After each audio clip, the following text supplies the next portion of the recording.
Not because it defines your worth as a human being, but because it determines how the world decides to treat you before it even hears you. And before you get uncomfortable, let me ask you something with brutal honesty. Have you ever walked into a place and felt that nobody took you seriously? Have you ever spoken and noticed that your words didn't carry the same weight as someone else's, even when they said less? Have you ever wondered why some people command respect without even raising their voice? It's not magic. It's not luck. It's perception. We live in a world that judges fast, superficially, and without asking permission. You can hate that truth, or you can use it to your advantage. From childhood, they fed us a comforting line. What matters is what's on the inside. It sounds nice. It soothes, but it doesn't describe reality. Reality is different. The world doesn't know you for who you are. It knows you for what you project. And here's an uncomfortable question. If you don't take care of your body, your posture, your presence, what message are you sending about your discipline?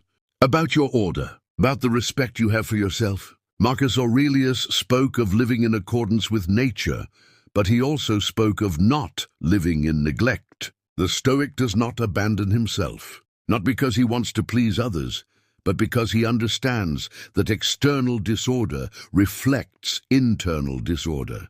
So tell me, do you dress like someone who takes their life seriously? Do you move like someone who knows where they're going? Or like someone who expects the world to be fair to them without them having to demand anything in return? Appearance doesn't make you superior, but neglect does make you invisible. And this is where many people deceive themselves. They confuse humility with abandonment. They confuse depth with carelessness. They confuse authenticity with lack of effort. But look at reality, not at pretty phrases. The people who are treated the best aren't always the kindest.